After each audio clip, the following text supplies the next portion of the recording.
எல்லாம் என்ற வகையிலே தமிழகத்தில் ஒரு சிறப்பான ஆட்சி நடத்தி கொண்டிருக்கிறார். அந்த வகையில் இன்று ஓசூர் மாநகராட்சிக்கு உட்பட்ட 4 அரசு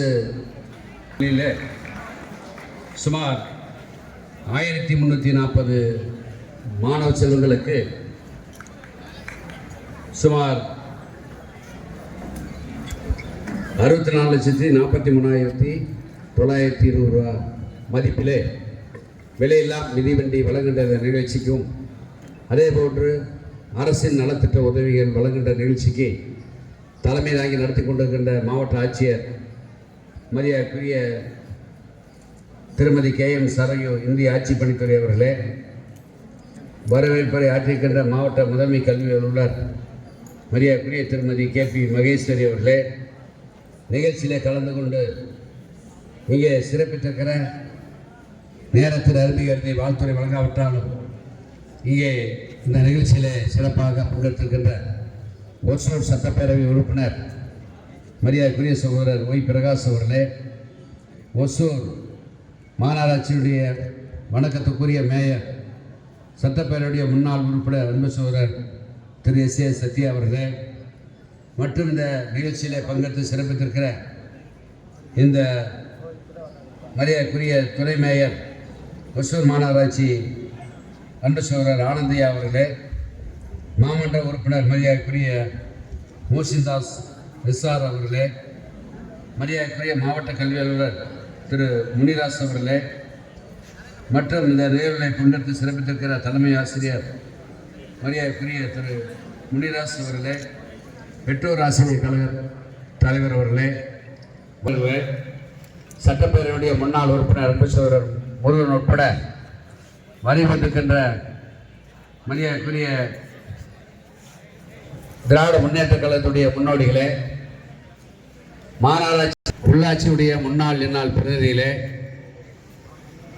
வந்திருக்கின்ற மாணவ செல்வங்களே, இருபால் ஆசிரியர் பெருமக்களே, வந்திருக்கின்ற பல்வேறு பள்ளியிலிருந்து வந்திருக்கின்ற தலைமை ஆசிரியர் பெருமக்களே, வந்திருக்கின்ற பயனாளிகளே,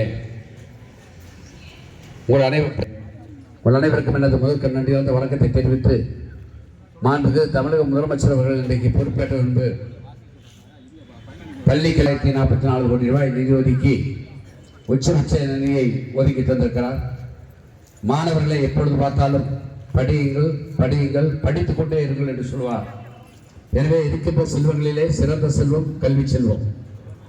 அதை மனதிலே உள்வாங்கி வந்திருக்கின்ற மாணவ செல்வங்கள் படியுங்கள், அதேபோல ஒழுக்கமுள்ள மாணவ செல்வங்களாக நீங்கள் திகழ வேண்டும் என்று இந்த நேரத்திலே உங்களை நான் கேட்டுக்கொள்கிறேன். உங்களுடைய எண்ணங்கள் என்றைக்குமே உயர்ந்த எண்ணமாக வானத்தை தொடுகின்ற அளவிலே எண்ணங்கள் இருக்க வேண்டும். நான் இந்த பொறுப்புக்கு பெரிய பொறுப்புக்கு வருவேன், உயர்வேன் என்று ஒரு குறிக்கோளோடு தன்னம்பிக்கையோடு நீங்கள் படிக்க வேண்டும் என்று கூடியெல்லாம் நான் கேட்டுக்கொள்கிறேன். இன்றைக்கு அரசு பொறுப்பேற்று அரசு பள்ளியில் படிக்கின்ற மாணவர்களுக்கு பல்வேறு சலுகைகளை வழங்கி வருகிறது.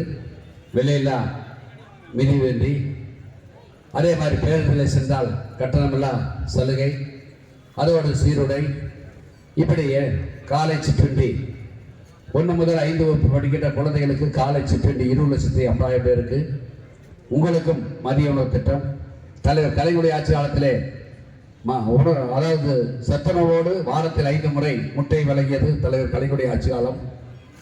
இப்படி நான் சொல்லிக்கொண்டே போகலாம். இப்படி எண்ணற்ற திட்டங்களை செயல்படுத்தி இன்றைக்கி ஒரு நல்லாட்சியை பொற்கால ஆட்சியை முதலமைச்சர் நடத்தி கொண்டிருக்கிறார். குறிப்பாக அரசு பள்ளியிலே 6 முதல் 12 வகுப்பு படிக்கின்ற மாணவ செல்வங்கள், அதாவது தொழில் கல்விக்கு சென்றால் மருத்துவக் கல்லூரியாக இருந்தாலும், பொறியியல் கல்லூரியாக இருந்தாலும், மேலாண்மை கல்லூரி இருந்தாலும், சட்டக்கல்லூரியாக இருந்தாலும், எந்த தொழிற்கல்வி சென்றாலும் 7.5% இடஒதுக்கீடை கொண்டு வந்தவர் இன்றைய முதலமைச்சர் மாண்புமிகு அண்ணன் தளபதி அவர்கள் என்பதை இந்த நேரத்தில் தெரிவித்து, அதன் மூலமாக நிறைய மாணவ செல்வங்கள் பயனடைந்து வருகிறார்கள். அதே மாதிரி இன்று 6 முதல் 12 வகுப்பு படிக்கின்ற பெண்களுக்கு இந்த கடந்த 3 ஆண்டு காலத்திலே புதுமை பெண் திட்டத்திலே மாதம் 1000 ரூபாய் வழங்குகின்ற திட்டத்தை செயல்படுத்தி அந்த பணமெல்லாம் உயர்கல்வி படிக்கின்ற மாணவிகளுக்கு வழங்கி கொடுக்கிறோம். வருகின்ற 3ஆம் தேதி 9ஆம் தேதி அன்று கோயம்புத்தூரிலே மாண்பு முதலமைச்சர் அவர்கள் 6 முதல் 12 வரை அரசு மேல்நிலைப் பள்ளியிலே படிக்கின்ற மாணவர்கள் உயர்கல்விக்கு சென்றால் மாதம் 1000 ரூபாய் வழங்குகின்ற தமிழ் புதல்வன் திட்டத்தையும் இன்றைக்கு முதலமைச்சர் அவர்கள் தொடங்கி வைக்க இருக்கிறார்கள் என்பதையும் மாணவ செல்வங்களுக்கு நான் தெரிவித்துக் கொள்கிறேன். எனவே இப்படி அரசு பள்ளியிலே படிக்கின்ற மாணவர்களுக்கு கட்டட வசதி நபார்டு வங்கியின் மூலமாக இந்த ஆண்டு சுமார் 1000 கோடி ரூபாய்க்கு மேலே கட்டடங்களை கட்டுவதற்காக இன்றைக்கு அரசு ஏற்பாடு செய்து, அதே மாதிரி அனைத்து பள்ளிகளிலும் கழிப்பறை வசதியாக இருந்தாலும் சரி, அதே மாதிரி லேபரட்டரி வசதியாக இருந்தாலும் சரி, மற்ற காம்பவுண்ட் வாலாக இருந்தாலும் சரி, எல்லா அடிப்படை தேவைகளையும் நிறைவேற்ற வேண்டும் என்பதற்காக இன்றைக்கு அரசு செயல்பட்டு கொடுக்கிறது. எனவே மாணவ செல்வங்கள் இதையெல்லாம் நல்ல முறையில் பயன்படுத்தி வாழ்க்கையிலே முன்னேற வேண்டும், உயர வேண்டும்.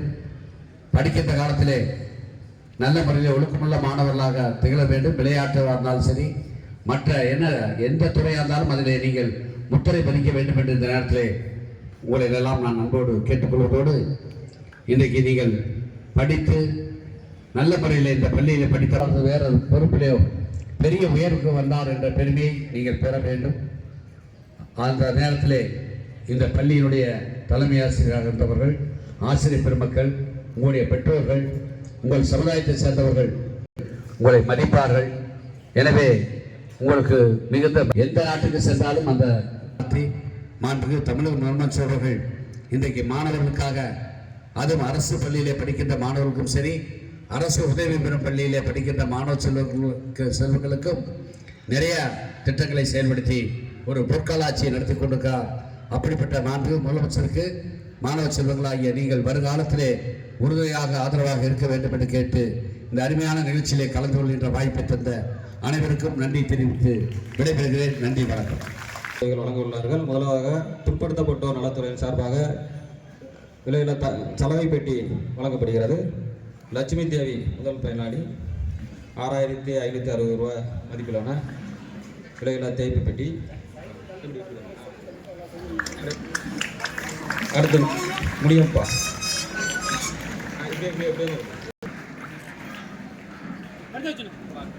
நாகராஜ் ஒரு அடுத்து தூரம் பருப்பு விரிவாக்கத்திற்காக 8000 ரூபாய் மதிப்பு ரூபாய்க்கு 4000 மானியம். நாராயணசாமி, அவரை தொடர்ந்து வெங்கோபராய், என் பேர் வந்து லட்சணம். செல்வி ஓவியாசிரியும் செல்வி பத்மஸ்ரீ அவங்களுக்கு வைப்பு தொகை வழங்கப்படுகிறது. இவர்களை தொடர்ந்து சந்திரம்மா